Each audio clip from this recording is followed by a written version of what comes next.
Harmonização entre vinhos e comida. Este é um assunto que sempre vem à tona nas aulas da Sommelier School. É um assunto que eu adoro falar sobre ele, gosto de fazer vários testes na minha casa entre vinhos e comida. E se você também gosta desse assunto e também gosta de fazer aí seus testes na sua casa, ou sempre está pensando nas melhores harmonizações, dos melhores casamentos entre vinho e comida aí no seu restaurante, não deixa de assistir o vídeo de hoje, porque não poderia faltar, né, um vídeo falando sobre harmonização entre vinhos e comidas aqui no canal, né? Bom, meu nome é Wesley Moreira, sou diretor e fundador da Sommelier School e hoje será o nosso primeiro vídeo falando sobre harmonização entre vinhos e comida. E para começar com o pé direito, eu resolvi falar sobre harmonização entre vinhos e comidas, trazendo dentro de uma análise de mitos e verdades, que é uma série que a gente tem aqui no canal, que eu adoro, que no mundo do vinho o que mais tem são mitos e verdades, né? Então, na verdade tem mais mitos que verdades. Mas bom, falando de harmonização, hoje nós vamos falar aí de alguns mitos e de algumas verdades sobre a harmonização. E para começar, né, o primeiro mito, que é o mais clássico de todos, né, que são aquelas pessoas que não acreditam nas técnicas de harmonização e que dizem: ah, Wesley, harmonização entre vinho e comida não existe. O gosto ele é individual, cada um tem o seu, então se uma combinação funciona para um, não funciona para outro, então técnicas de harmonização não existe. Bom, isso é mito, né? Claro que é mito. O que acontece? O nosso gosto, apesar de ser um gosto individual, ou seja, cada um tem uma formação de paladar diferente, dentro deste gosto individual existe um padrão de gosto que ele é regional. Inclusive eu estou pensando até em gravar um vídeo aqui no canal falando um pouco sobre a construção do paladar, construção do gosto no decorrer aí da nossa evolução, pegando aí os últimos 30, 50 anos. Se você curte esse tipo de conteúdo, deixa um comentário aí, que aí, se a galera curte esse tipo de conteúdo, eu falo um pouco sobre essa evolução do paladar nos últimos anos. Então, existe sim um certo padrão de paladar. E uma vez que nós temos aí mapeados esses padrões de paladar, mesmo que alguns indivíduos tenham um paladar completamente diferente dos demais, esses indivíduos acabam sendo aí uma exceção à regra, né? E a regra como um todo é um padrão de gosto.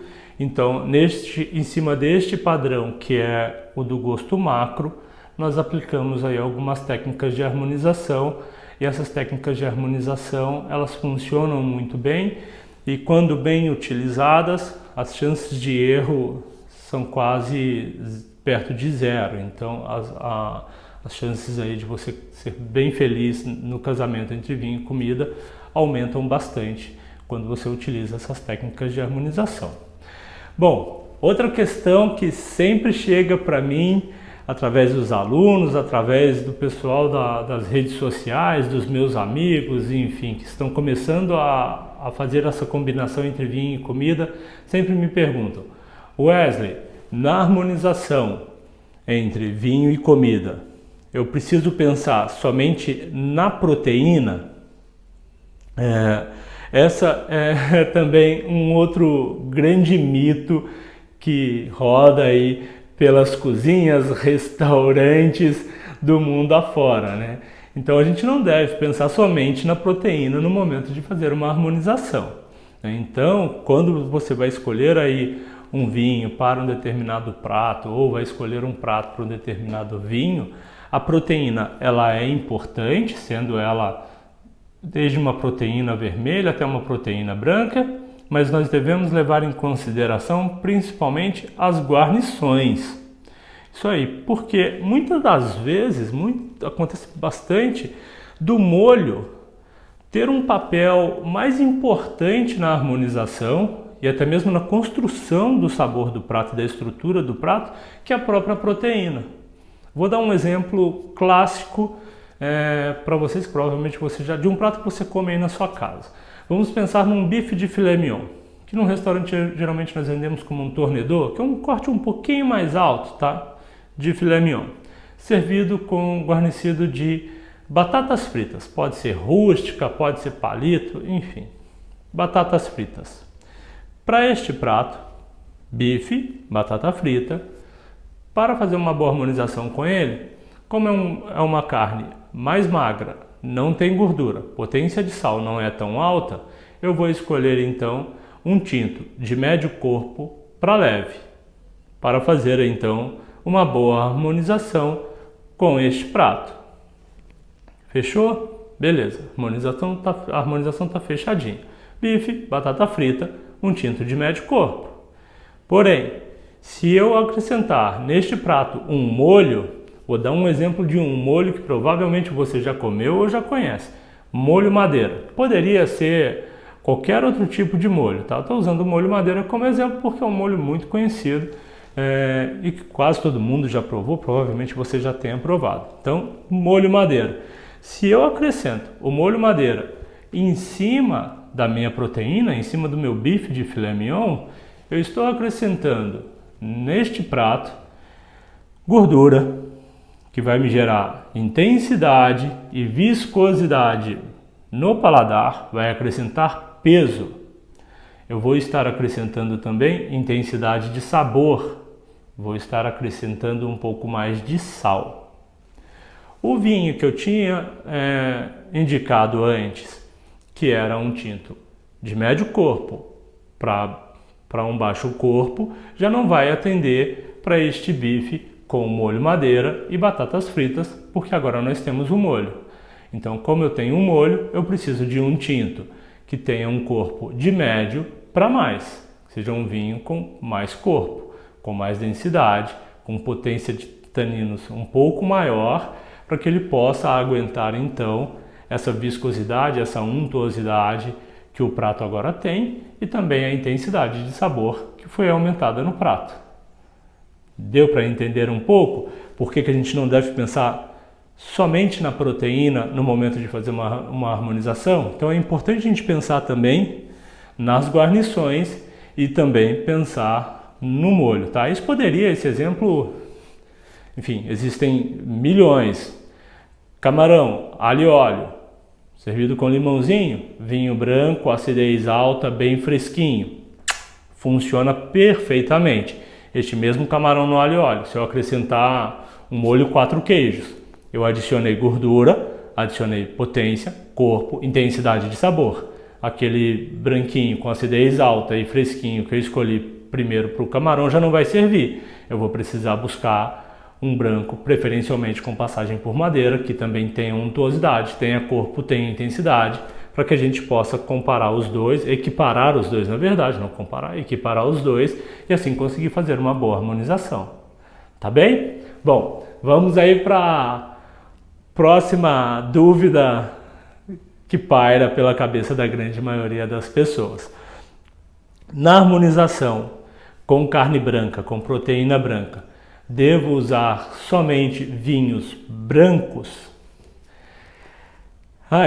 Essa é uma parte em que a gente tem que ficar cheio de dedos, porque ao mesmo tempo em que ela é um mito, ela também não deixa de ser verdade, né? Isso porque a dúvida anterior acaba também entrando no jogo nesta dúvida. Então, se a proteína é branca, a gente sempre vai olhar aí para o restante do meio das técnicas de cocção, das guarnições e dos molhos. Em 90% dos casos, o vinho será branco, tá bem? A grande questão é olhar para as guarnições para entender se vai ser melhor um branco sem madeira, mais leve e mais fresco, se é melhor pegar um branco com mais untuosidade, madeira e mais potência, se vai ser um branco mais floral, se vai ser um branco mais citrino, enfim, aí são vários caminhos. Pode-se usar aí vinhos tintos com a proteína branca? Dá para usar.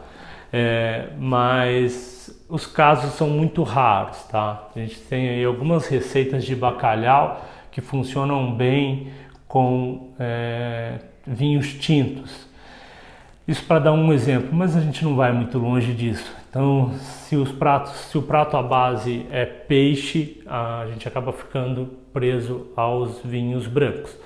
Se a proteína é uma proteína branca, mas é uma proteína que ela vem de origem, pode ser de um frango, por exemplo, dá para usar um vinho tinto? Dá. Frango assado, por exemplo, é melhor você usar um tinto, leve, mais fresquinho, estilo um gamay. Funciona bem, pode ser um pinot mais fresco, mais leve, vai funcionar bem. A proteína é branca e o vinho é tinto. A carne de porco, o ideal é sempre com vinhos brancos, com uma pontinha doce fica excepcional. Dá para usar tintos? Até dá. Se você pega essa carne de porco e faz ela no estilo de uma panceta, onde ela vai ficar sendo assada por muitas e muitas horas e leva muitos ingredientes, dá para usar um tinto? Dá. Aí a gente pode usar um tinto, também um tinto de médio corpo, com alguma acidez para deixar tudo bem fresquinho por conta daquela gordura. Mas, de novo, são algumas exceções à regra e este é um campo minado que é um pouco complicado da gente circular. Mas, no geral, a proteína branca, ela acaba pedindo um vinho branco e a gente sempre vai olhar as guarnições para entender qual é o melhor vinho branco a ser escolhido.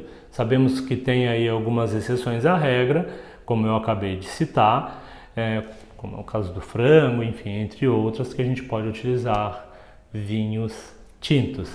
Agora o oposto, né, que também é outra dúvida que sempre me perguntam, né? Proteína da carne vermelha, eu sempre vou usar vinhos tintos, vinhos vermelhos, né? Ou dá para usar vinhos brancos para fazer a harmonização. Os vinhos brancos são extremamente flexíveis na mesa, então eles circulam muito melhor do que os tintos. Na harmonização funcionam muito melhor porque eles têm a acidez, têm frescor. Então a gente pode brincar com isso na harmonização e o casamento sempre fica muito bom. Só que quando o assunto é carne vermelha, os vinhos brancos ficam devendo, porque faltam a eles uma característica que os vinhos tintos têm de sobra, que são as matérias fenólicas, principalmente os taninos.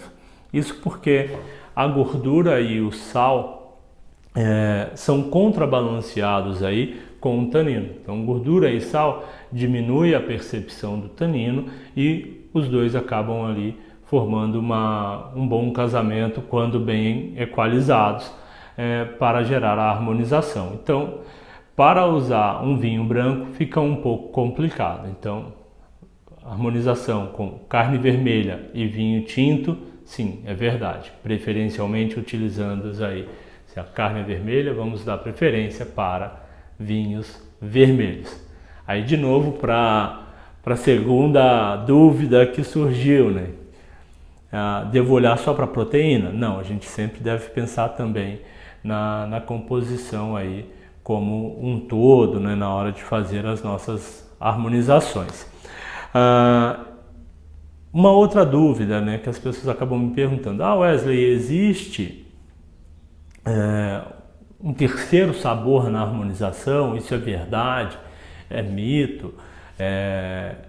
Às vezes as pessoas não conseguem perceber, enfim, de onde vem esse terceiro sabor? Sim, é verdade, isso não é mito. Na harmonização pode gerar aí um terceiro sabor que ele é oriundo do casamento, entre o vinho e a comida. Nesta união, né, nós temos aí um terceiro ou quarto sabor, enfim. Então nós vamos ter aí uma amplitude muito maior na percepção dos sabores na nossa boca. O vinho ele pode ajudar aí ao prato, da mesma forma que o prato vai ajudar o vinho, construindo novos sabores ou até mesmo intensificando os sabores que já existem em um ou no outro, né? O próprio álcool contido no vinho, ele ajuda, ele faz esse trabalho de intensificar os sabores do prato.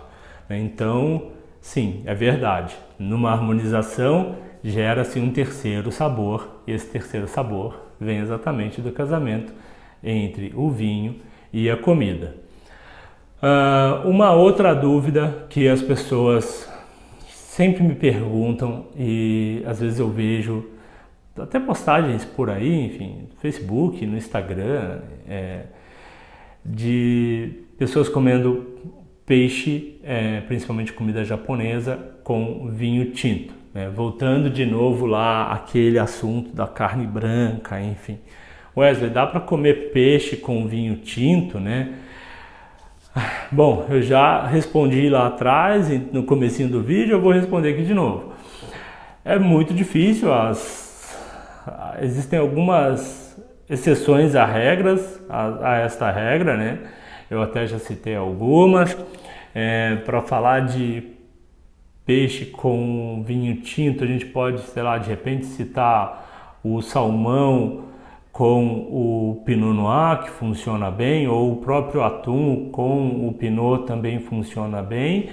Lógico, a gente deve pensar sempre nas técnicas de cocção. Se o salmão ali não tiver, se a gente não usar nenhuma fruta cítrica ou nenhum elemento de uma acidez mais alta ou de uma doçura mais alta, pode funcionar bem essa harmonização entre o tinto e o peixe, salmão ou o atum.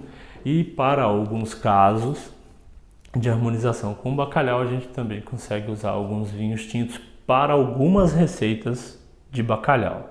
Tá? Não é todo bacalhau que vai funcionar com vinho tinto. São algumas receitas que funcionam bem. Uma outra dúvida que também vira e mexe surge, ou alguém me pergunta: Wesley, é verdade que o vinho prejudica o alimento? E aí, o que vocês acham? Prejudica ou não prejudica? Na verdade, prejudica, e prejudica muito. Esse casamento entre vinho e comida, ele não é tão fácil de ser realizado. Então, na grande maioria das vezes, vai haver ali um confronto, né? O vinho vai acabar... Existe uma maior chance do vinho prejudicar o alimento do que ele favorecer o alimento. Então, por isso que é importante a gente conhecer aí sobre algumas regras de harmonização, para que a gente evite de prejudicar aquele prato que a gente tanto gosta ou prejudicar aquele vinho que a gente tanto gosta. Então, conhecer um pouco sobre as regras de harmonização e como aplicá-las ou quando quebrá-las é extremamente importante para que a gente evite aí de prejudicar o vinho, prejudicar o prato, enfim. O vinho, para a grande maioria dos brasileiros, é uma bebida cara, né? Então, o alimento também não é barato. Vamos pensar por esse lado do valor, enfim, do preço, que também deve ser levado em consideração estando em casa ou estando dentro de um restaurante. Então não é barato. Se você já se predispôs a comprar o vinho e a comprar os ingredientes, ou comprar um prato mais sofisticado, ou até mesmo para o prato que você tem aí na sua casa, que você já cozinha no seu dia a dia, enfim, você resolveu fazer a harmonização, leve em consideração algumas regras, porque mesmo que o prato seja simples ou o vinho seja simples, se você segue algumas regras básicas de harmonização, aquele vinho que estava simples pode ficar muito mais gostoso, aquele prato que estava simples pode ficar muito melhor quando essa harmonização ela é bem feita, e não é nem um bicho de 7 cabeças fazer boas harmonizações. Tem algumas regras básicas aí que é bom a gente seguir, que eu vou trazer aqui no canal num outro momento, senão eu acabo estourando o meu horário e o vídeo fica muito longo, mas aí no próximo vídeo eu garanto que eu trago para vocês aqui, se vocês quiserem, mais assuntos relacionados à harmonização, técnicas de harmonização e tudo mais. Bom, é isso, e antes de terminar, gente, parem de comer comida japonesa com vinho tinto, pelo amor de Deus, não funciona, não fica bom, tá bem? Bom, voltando, é isso, eu espero que vocês tenham gostado desse primeiro vídeo dos mitos e verdades sobre harmonização. Se você gostou do vídeo, comenta aí. Se você quer saber mais sobre harmonização, se quiser que eu fale um pouco mais sobre regras de harmonização, o que não comer com vinho, enfim, tem um monte de coisa que dá pra gente falar. Não deixe de comentar aí que eu vou ter o maior prazer em falar sobre este assunto, que eu tanto amo, adoro falar de harmonização, então para mim acaba sendo um prazer dobrado, né, falar sobre vinhos e harmonizações com os pratos. Bom, é isso, espero que você tenha gostado, não deixe de seguir as nossas redes sociais, a gente está no Instagram com @sommelier_school, estamos no Facebook, também @sommelier_school, não deixe de seguir a nossa página. É isso, ficamos aí até o próximo vídeo, a gente se encontra no próximo vídeo ainda nessa semana, toda semana tem vídeo novo aqui no canal e a gente se vê. Até mais, até o próximo vídeo. Saúde!